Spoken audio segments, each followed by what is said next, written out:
everybody, happy Friday. We have made it to the end of the week. So first of all, deep breaths and just really let's celebrate what we have done.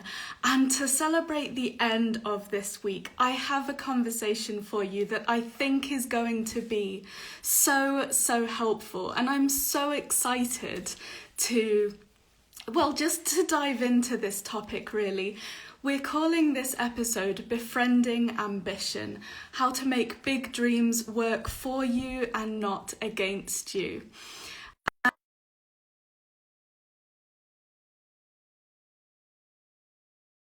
think it's so important. You know, we're always being told that we should be ambitious, we should have big dreams, we shouldn't play small, and yet Hi Luca, and yet what we're not being told is how to keep our ambitions and our dreams as something that works for us and not against us. How to keep them a driving force rather than have them sort of shoving us into pressure and self-comparison and all of that kind of thing. So that is what we're talking about today. So I am super excited to introduce you to Luca. Hi, Luca. Hey, everyone who's watching. Hi. So Luca was born in France and is now living in Canada, and he's studying software engineering there. And he has, you've traveled so much, haven't you? And you've been working with Portuguese. Yeah, I have. And you're working now with Ukrainian, is that right? I never stopped working on my languages, including English. I'm always, we'll get to talk about that today, but I'm always striving to achieve more and to be more comfortable, to appear more natural. So right now I'm working on my English, on my Spanish. When I get to my Ukrainian, I've been very active with this. And yeah. Absolutely. And then I know that you said in your sort of entry interview that what your love of actually learning the languages has really evolved now into the whole process of learning languages and how that affects our mind and our personality and our well-being. It affects so many spheres of my life, and I've witnessed that it changed people's perception on the world, on other people. It leads you to see connections in a way that is very unique, and I met so many people through my different journeys with languages, and had I not started learning English or other languages, I would not be the person I am today, and I'm very grateful that I was exposed to this early on, to be honest. So would you like to just start by telling us a little bit about your story, your language journey, and kind of where you're at now? Yeah, I will. So I was very fortunate to live in Australia as a kid for 6 months, and it's actually a funny story because when my parents told me that I was going to live in Australia and I was going to go to school there for a bit, I don't think I went into a panic attack, but I was prepared to be traumatized. I was so scared. I was just going to the unknown, and I felt this like loss of control. So 9-year-old me went just to get books, and I read a lot about English. I read a lot about English. A lot. I was 9, so it was not very extensive, but it was something. I tried to be as, so I studied a little bit English by myself, and then I arrived in Australia, and it was this complete other language, and no one was able to speak in French with me. So I was in full immersion, and I was blessed by the Australian people. I was so warmly welcomed there, and they made me feel home. And that's when I started to learn English, and then I came back to France. None of my friends spoke English. I didn't have anyone to practice English with. So I didn't speak English until, I would say, 3 years ago, which is when I started traveling again. And that's when I started getting my English to a better level, because I still was struggling. I didn't know. I was watching some shows in English and some videos, but that wasn't anything like, my English wasn't anything like it is today. Yeah. And then I got into Spanish through friends, Ukrainian, and then I traveled to Portugal earlier in the year. I had my little experiment where I taught myself Portuguese in Portugal without any books, without any grammar, without anything. I just went there and I hoped for the best, and it was amazing. Mm-hmm. Absolutely. So one of the things that I know that everybody here wants to ask is, when you chose your topic of befriending ambition, what in particular did you have in mind? Like, was it one particular big dream, or was it just a case of whenever you jump into any goal, your plan is to go as high as you can, Yeah, as intensely I as think you it's the vision that I have when I start to learn a language that can feel paralyzing and that can feel overwhelming, especially when it gets tougher in the first phases.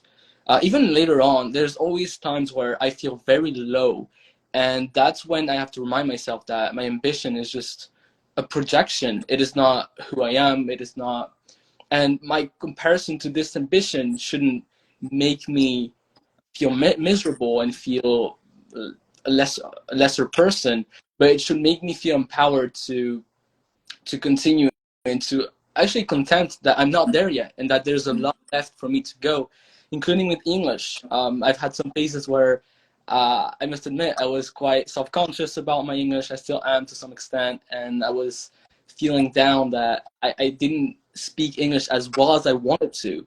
And that goes for every language. So that's what I had in mind when I chose this subject, because I think it's so important to, I think language learners are ambitious people in general, because if you think about it, this is such a crazy task to ask your brain. Um, it's acquiring a whole new language with only new words, another way to place your tongue, to make your larynx vibrate and everything. It's such a complex task that we have to be a bit self-indulgent, but we also have to be ambitious to think that we can do it in the first place. So that's why I brought up this subject. And for you, when would you say, in general, if you take a language that you started from literal zero, you know, as a sort of grown human, when would you say the ambition starts to become potentially less of a driving force and more of a force for evil? Like, when does that shift happen generally in your journeys? Yeah. So ambition at first is a huge driving force. It makes you want to move mountains. But then when you actually try and you confront yourself to the reality that it's not going to be as easy. It's always easy to imagine yourself, to picture yourself as this person that's going to be so fluent, so comfortable and everything. When you start confronting yourself to reality and just like hitting those roadblocks, and all of it has to do with the social aspect too, because you set out to do those things. You try, I go meet people. My philosophy is, this is something that is shared. It's incredibly personal because I speak, I think, I express myself, but it's also something that is shared with people, with friends. And when you start to go out there and you get corrected, you lose your means, you just start panicking, this is when you just reconsider, like, oh my God, wasn't it too much what I was striving for? I see. So for you, the triggers are very much when other people start to get involved and say, actually, that wasn't right. Actually, I think it is. How to do this better. Yeah, I think it is. And now I do think that the social aspect is a trap with ambition, because I have to remind myself, why am I doing it? I'm not doing it to impress people. I'm not doing it to show off. I'm really doing it because, one, I enjoy it, and two, I have this immense curiosity. So not doing it and just wondering, like, what's this language like? What is it like to speak that language? What are those people like? What's that country like? It creates a void in me, and it feels worse feels worse than just like trying and going through sorry, those roadblocks and those difficulties, those things that are hard, those struggles.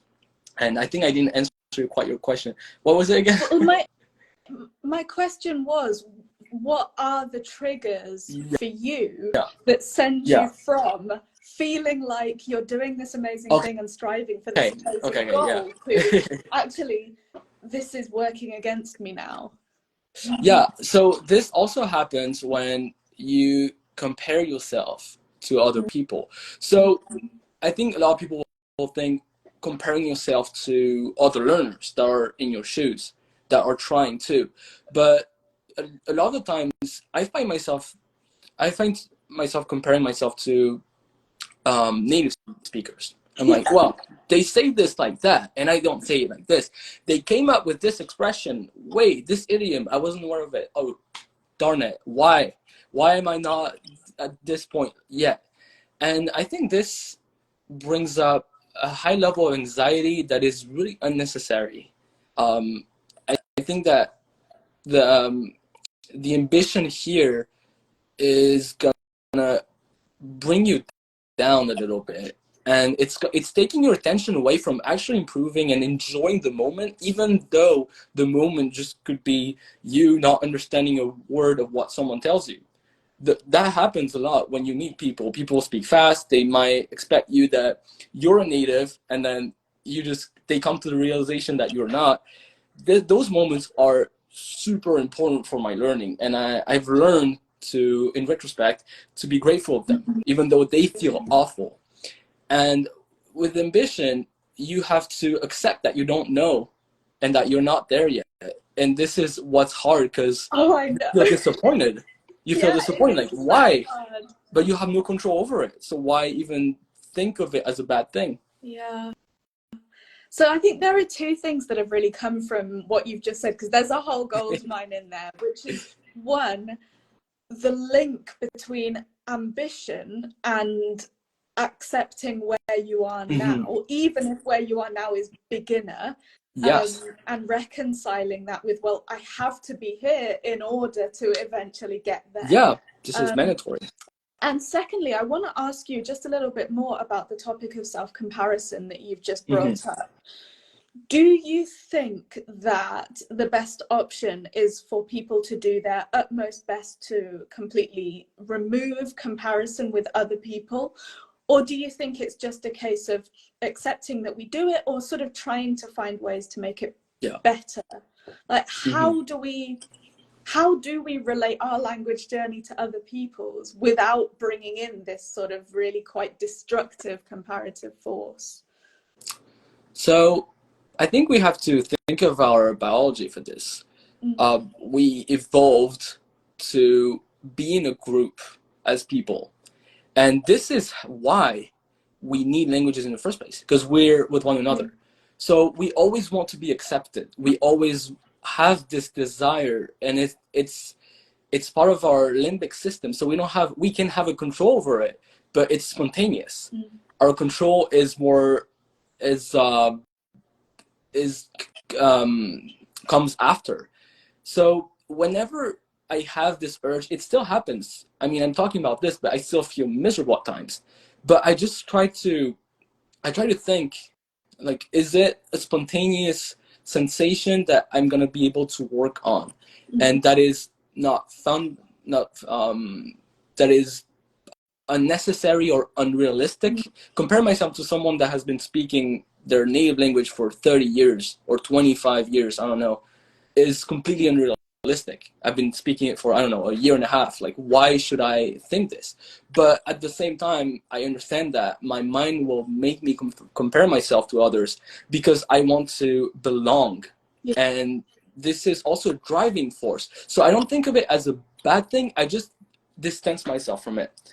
I think, okay, I think this, I have to remind myself of what the reality is. Is it going to help me? Is making myself feel miserable that I didn't come up with that word or with that idiom, or I didn't pronounce that word like correctly? Is it going to make me any better? No. It's just going to draw my attention away from my conversation, actually making friends, which is a big part of language learning to me. So I would say just like not listening too much to that voice and focusing on other people. That's something that's been immensely helpful for me. Focusing on the person you're talking with, because it brings a lot more sympathy, and it's just a better atmosphere. It's someone that's just like focused on themselves. It can be a bit selfish, if that's not too harsh to say. Just like thinking about me, like, oh, how do I sound? What's my love like, and everything. I think I've heard it called spotlight syndrome. Yeah. This idea that everybody is watching you and scrutinizing you and what you're saying and your body language, and So that would be my answer. I don't think that's something we can control per se, because it's so deeply rooted in who we are, what we are. But that's something that we can have an impact on, and that we can choose or not to place our intention on. The spotlight of our visual system or our attention system, do we place it on this thing, this sensation that arose, or the other person that we're talking with, or the subject of the conversation? And if anyone is going through this, and like if it relates to just self-comparison, that could be during the fact or after or before. It's a passing thought. I just don't cling on to it, and then it goes away. So just to be clear, when you said one of your biggest sort of like tools against this is to remove the focus from yourself and your language and place it on the other person that you're talking to, what would that look like in the moment? You know, you've got this anxiety that's starting to sort of cover you. You're starting to maybe forget your words, get a bit flustered. What does it then look like when you do place that attention back to the person? How do you do it? Are there words you say? Like, what does it look like? So I think a big part of this is just listening, but listening is a broad thing.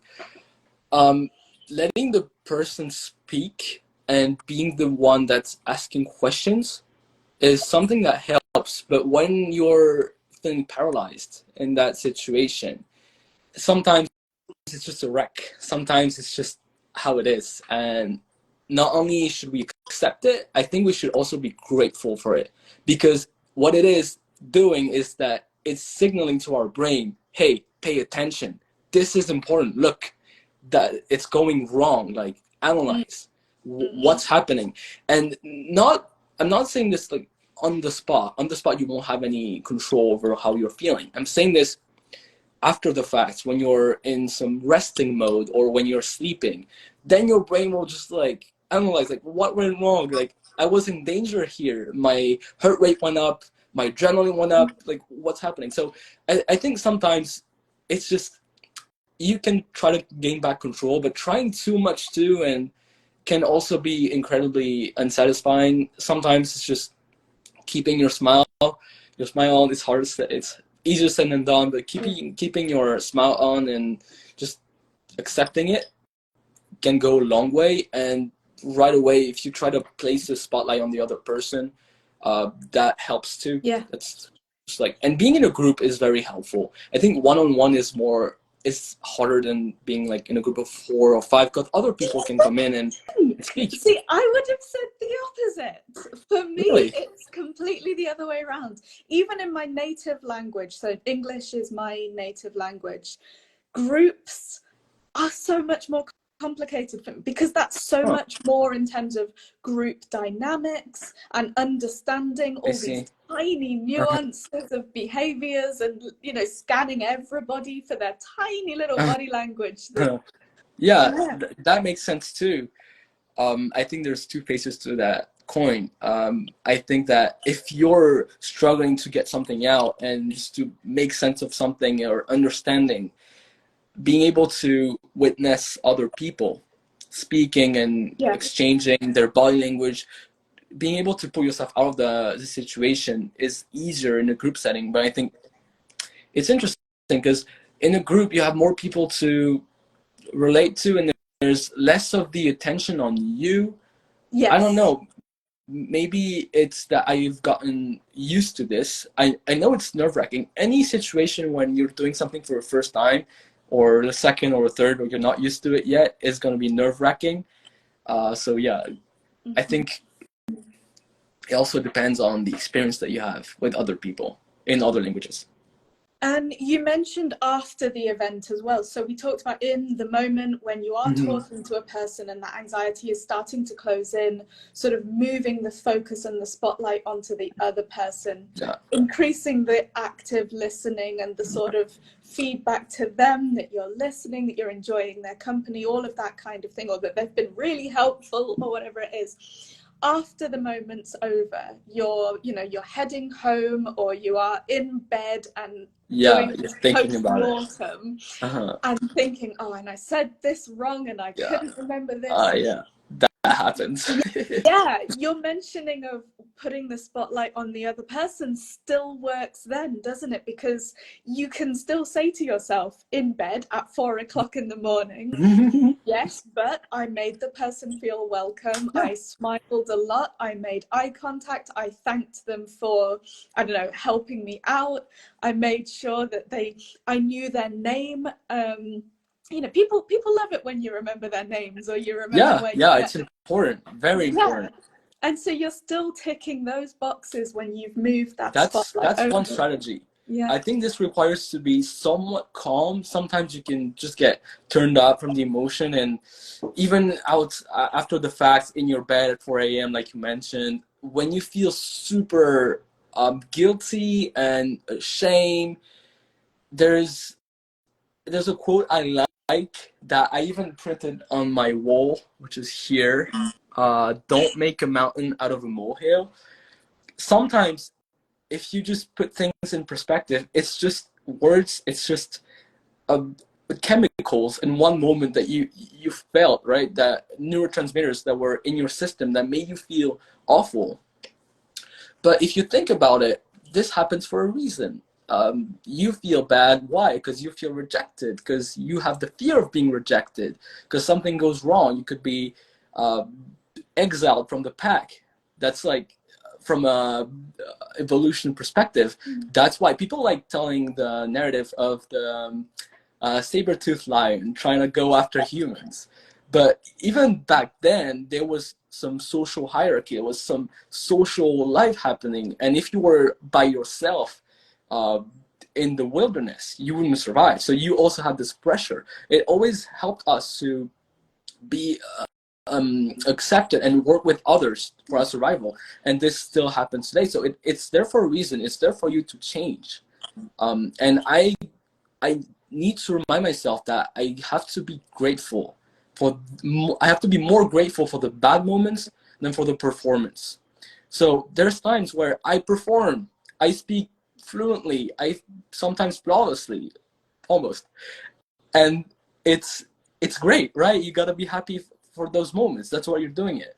But you also have to be grateful for the moments where you didn't get it, where you said something completely embarrassing. I'm just gonna give an example here. It was 2 years ago. I was hanging out with my Mexican friend, and I wanted to speak Spanish, so we spoke Spanish, and then some stuff happened, and I wanted to tell him I was embarrassed of a situation, and I told him, "Yo estoy embarazado." You know Spanish. That's not embarrassed at all. So I think I said it a few times too, and my friend was just laughing his ass off, because it's funny, right? But I felt super vulnerable at that time. I was like, oh my god, what did I do? And now I never forgot it. And it's a very, how do I say that, extreme example, but smaller examples are also there, and they're also true. Yeah, and the thing is, when you speak to any language learner, no matter what their language, no matter what their level, everybody has an anecdote about a time they said something completely unintended. Yeah. even trying I to make jokes that happen. Oh my god. yeah. The learning curve is very hard. Very stiff, very yeah. Yeah. So what would you say to someone who's listening either right now or in the replays afterwards, who is finding that they're starting to lose motivation, that their dream at this point feels too big, too scary, or they're not making progress quickly enough? What would you say to them? Okay, I'm firstly going to address the not making progress fast enough. So when you learn a language, you want to learn it for the rest of your life, supposedly. I don't believe that we can forget languages.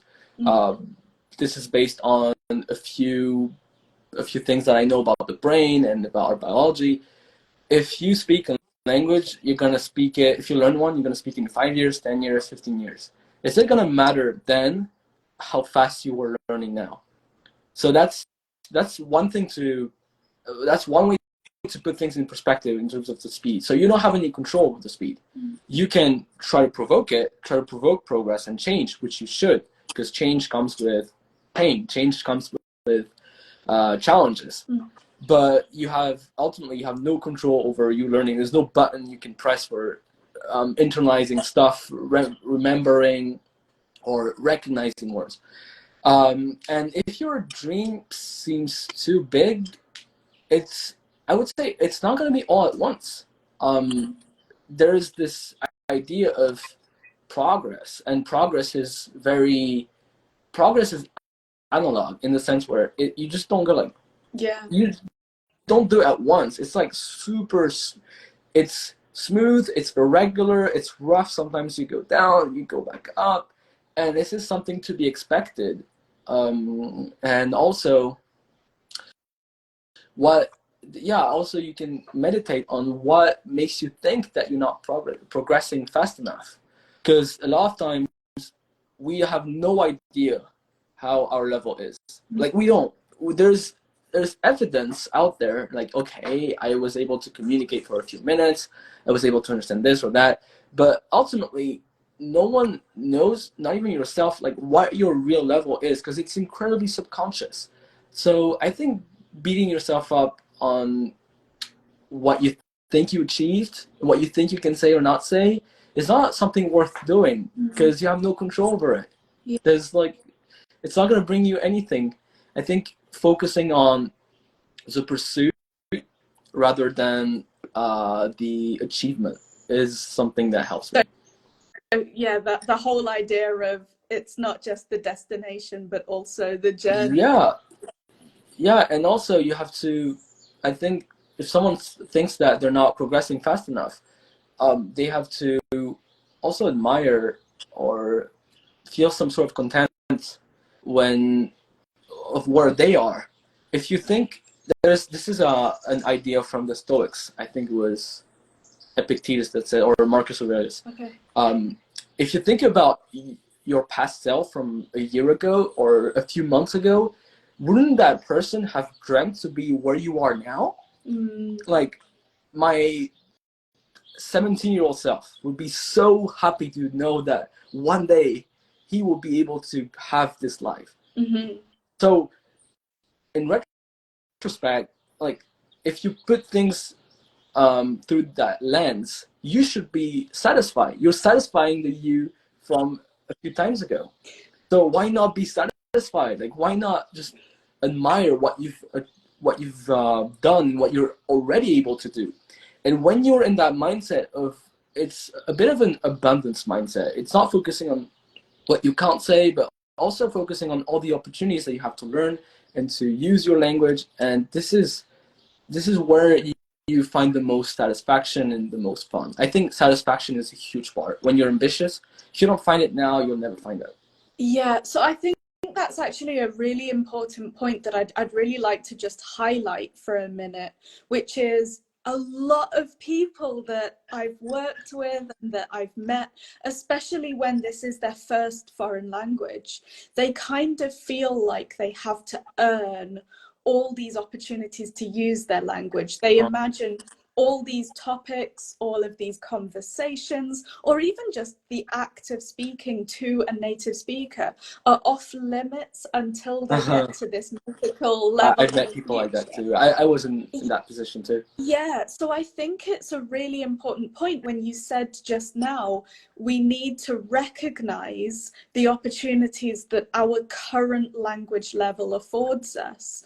Okay, we can't go and speak to natives like a native ourselves, or okay, we can't go and watch a film and expect that we're going to understand every single word. And maybe there are some topics right now that we've never studied that we'd be completely lost in, but we can maybe post on Instagram, we can be leaving comments in a forum or on YouTube videos, we could go and say hi to someone or go into a shop and make our whole transaction, you know. And I think there's a real power in creating a list of things that we could do in our language right now from our home or whatever. So we're not thinking, oh well, it's only okay if I were to move to the country, or if No, I think that's a biased vision. I think native speakers they can be found.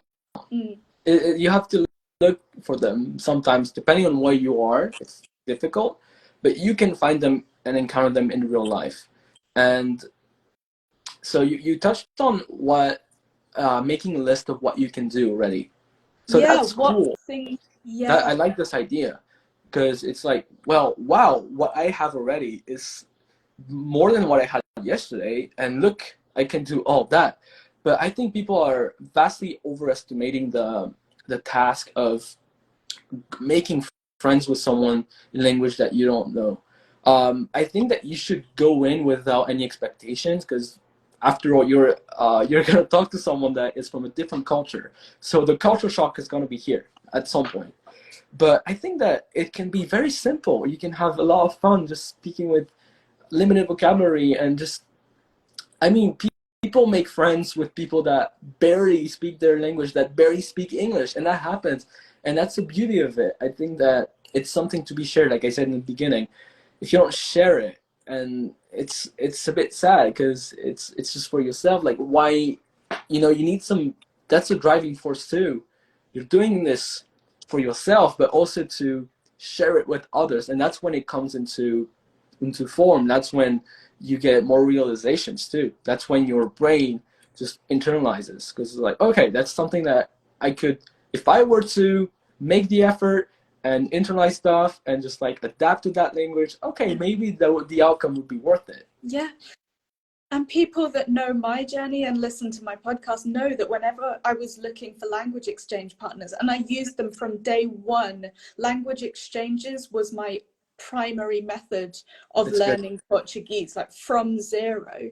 I looked for people who were exactly the same or very close to the same level as me. So when I was a complete beginner in Portuguese, I was looking for Portuguese speakers who were at almost zero English. And the reason for that was because then we learned to communicate and grow together. So when we did our calls online, we did video calls. All of our communication was tours around the house and pointing at things and naming objects that way. I had well, actually, I had a piece of paper in a plastic wallet, so it was kind of like a whiteboard, so we could draw things to each other. So actually, it was communication first, and then using our languages second. But by the time you've got your greetings and then lots of praise words, which is my, like, it's the thing that I think is the most important when you're going into, not just like teach a language very good, but all the things that make people feel seen and appreciated, but in the most basic words you can manage. You really also don't need a lot of language to be able to make that connection. I think the other person is a gold mine of information. That's like, it doesn't get as real. Like, this is what your language looks like. That's one representation. That's one person that was born speaking that language, that was raised speaking that language. It's a gold mine of information. You want to be around them. You want to observe how they act, what they say, how they react to things. Because we didn't get to touch on that, but I'm convinced convinced that a huge part of language is culture. So it's not only like how do you say things, it's also like what do you say. Yeah. So there's some simple examples, but for example, talking about money to French people is kind of eerie. It's like, okay, how much do you make? But in here in North England as well. America, it's no big deal. It's what it is.